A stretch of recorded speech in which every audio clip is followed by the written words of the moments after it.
Berikutnya Bapak Ibu sekalian, kita mintakan kesediaan Profesor Dr. Rahayu Hartini, SH, MSI, MHum. Ini luar biasa, Ibu yang satu ini. Beliau adalah guru besar bidang hukum bisnis atau hukum dagang dan kepailitan di Universitas Muhammadiyah Malang.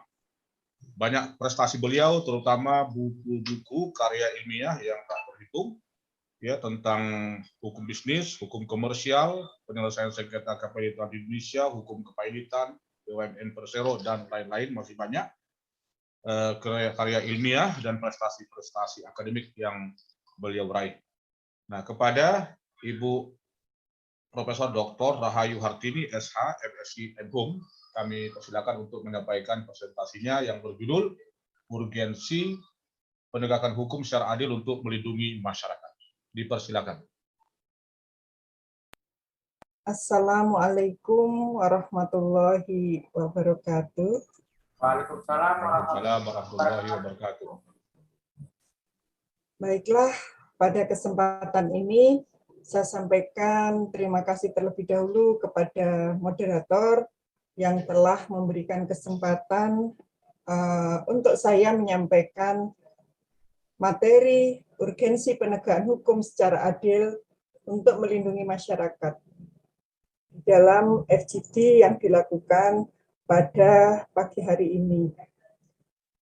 Dan sebelumnya saya ingin menyampaikan penghormatan kepada pertama Kementerian ATR BPN Republik Indonesia yang diwakili oleh Direktur Pencegahan dan Penanganan Konflik Pertanahan, yakni Brigjen Polisi Daniel Aditya Jaya, SH, SIK, MSI.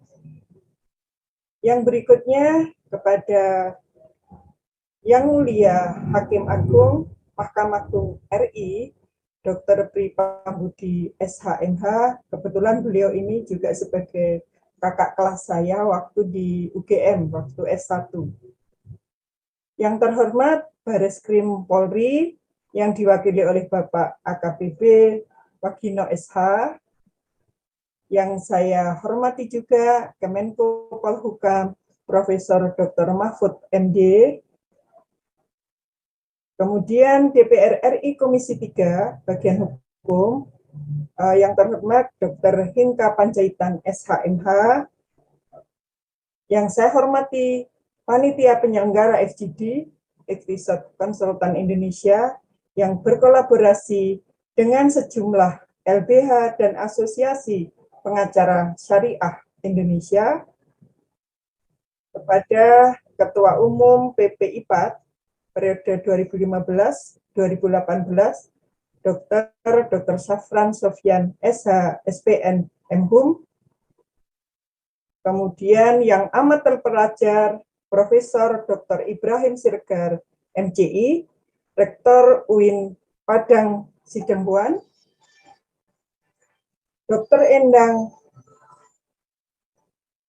Pamdam dari SH, CNMH, sebagai Ketua Prodi Ilmu Hukum Program Doktor Universitas Trisakti, dan kepada yang terhormat Ketua Asosiasi Pengacara Syariah Indonesia atau APSI, Dr. Sutresno SH MHum, Ketua Umum LBH Perisai Kebenaran Jakarta Pusat, Bapak Sugeng SH MSI, dan yang amat terpelajar Profesor Dr. Jawahir Hijasi SHMH sebagai Guru Besar UIN Jakarta, serta Ketua Umum LBH Perisai Kebenaran, Bapak Sugeng SH MSI, dan Ketua Forum Korban Mafia Tanah Indonesia, S. Kendi Budiarjo, serta kolega saya, Ibu Dr. Gemala Dewi, sebagai dosen pasca sarjana Ilmu Hukum Universitas Indonesia,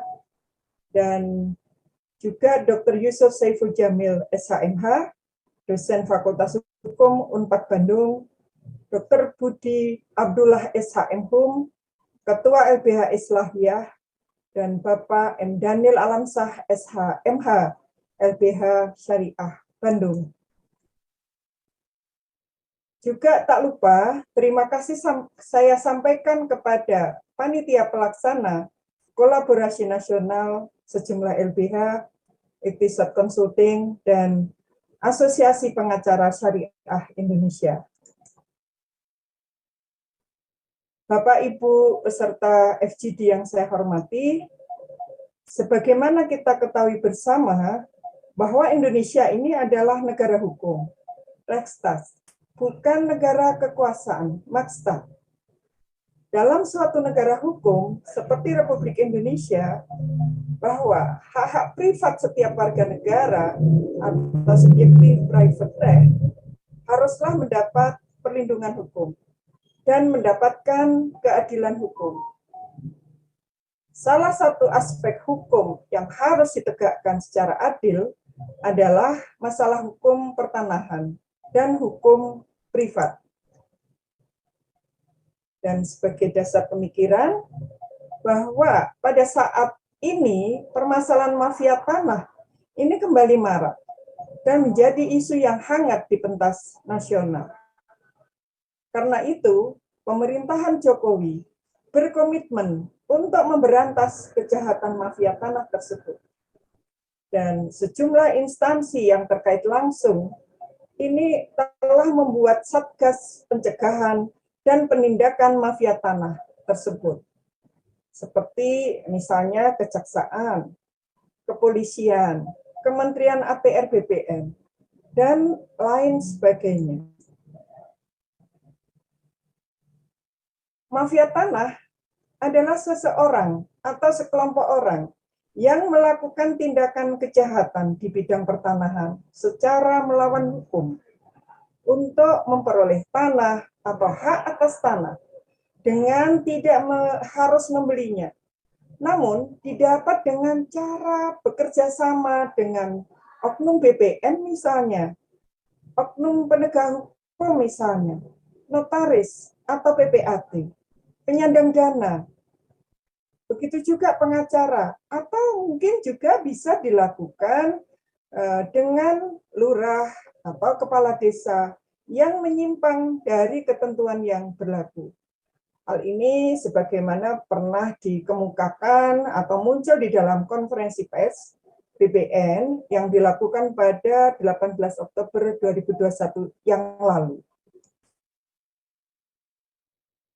Mafia tanah yang telah menggurita ini merupakan kolaborasi antara oknum pejabat yang memiliki kewenangan dengan pihak lain yang memiliki itikat jahat, seperti merugikan negara dan masyarakat dengan tujuan untuk memiliki maupun menguasai tanah secara tidak sah. Diharapkan pemerintah dan semua aparat hukum harus terus-menerus memerangi mafia tanah tersebut dengan tujuan memberikan kepastian hukum atas tanah yang dimiliki oleh masyarakat maupun oleh badan hukum, serta memberikan perlindungan hak keperdataan kepada pemilik dokumen pertanahan. Dan salah satu kasus besar, dugaan perampasan tanah yang berlarut-larut penyelesaiannya. Ini adalah kasus mafia tanah di PT Wonorejo Perdana di Sumatera Utara. Tepatnya berada di Kabupaten Padang Lawas Utara, seluas 9.192 hektar. Sejak tahun 1990 hingga tahun 2021, kasus ini masih belum selesai. Artinya itu 1990 hingga saat ini, itu masih belum selesai. Kasus tersebut diawali dengan adanya kredit investasi ke Bank Eksim Medan pada waktu itu sebesar 45.352.000.000, khususnya pada 1 November 1990, yang dengan tenor atau jangka waktu 12 tahun, dengan menggunakan jaminan SHGU, tepatnya nomor 64 HGU BPN 94 yang dikeluarkan oleh BPN RI pada tanggal 22 Agustus 1994. Karena tadi tenornya 12 tahun, maka pada tanggal 12 Mei 2004, hutang tersebut telah lunas. Oleh karena itu, PT Wonorejo meminta pengembalian barang jaminan yang berupa surat tanah, kendaraan, dan jaminan lainnya. Dan bahkan pada tanggal 30 Agustus 2005, tanah tersebut diroyah. Berikutnya di tahun 2006, khususnya di tanggal 16 Februari, ada penjelasan dari pihak PT Wonorejo yang intinya bahwa PT Wonorejo ini tidak pernah melepaskan hak-hak, dalam hal ini hak-hak saham atas nama Husni Subhanasution yang pada waktu itu tercatat tanggal 27 Mei 1993. Masih di bulan yang sama, di minggu berikutnya, tepatnya tanggal 28 Februari 2006, PT Wonorejo Perdana ini juga belum pernah mengadakan RUPS sejak tanggal 1 Juni 1995. Artinya 1995 hingga 2006, itu sekitar 11 tahun ya. Dan pada saat itu, Kamaludin masih menjabat sebagai Dirut PT Wonorejo Perdana. Di bulan berikutnya, 10 Maret 2006, PT Wonorejo ini juga belum pernah menjual dan juga mengoferkan kepada pihak lain. Dan pada saat itu, Saudara Kamaludin ini masih sebagai dirutnya, direktur utama. Nah, ternyata hal ini bergulir hingga tahun 2021, tepatnya 13 Januari 2021, di sini ahli waris PT Wonorejo Perdana, yakni dari almarhum Bapak Husni Subhanasution, kemudian minta klarifikasi kepada pimpinan Bank Mandiri Persero Tbk Regional Spesial Aset Manajemen Medan sehubungan dengan adanya pengalihan seluruh aset yang dimiliki oleh PT Wonorejo tersebut kepada pihak lain, padahal ahli waris yang bersangkutan tidak pernah melakukan hal itu. Nah, itulah kira-kira kasus yang masih sangat viral, bahkan pada saat ini masih belum selesai. Oleh karena itu, kami mengharapkan negara berperan bisa melindungi korban mafia tanah, dan diharapkan aparat pihak penegak hukum, mulai dari peradilan, kepolisian, Kementerian ATR atau BPN, Kejaksaan, Komisi Pemberantas Korupsi, yakni KPK, dapat menegakkan hukum secara adil demi terwujudnya negara hukum di negara Republik Indonesia. Kan kita ini adalah sebagai negara hukum, seharusnya panglimanya hukum, bukan politik, bukan ekonomi. Hal itulah yang ingin saya sampaikan di dalam FGD yang diikuti oleh seluruh masyarakat yang ada di Indonesia ini yang pada pagi hari ini ikut bergabung di dalam FGD Mafia Tanah ini. Dan kami, akademisi ahli hukum dari perguruan tinggi, mendukung secara moral program pemerintah di dalam memberantas kejahatan mafia tanah yang sedang marak di tanah air ini. Sekian, terima kasih. Mohon maaf jika dalam penyampaian ada hal yang tidak berkenan. Wassalamualaikum warahmatullahi wabarakatuh.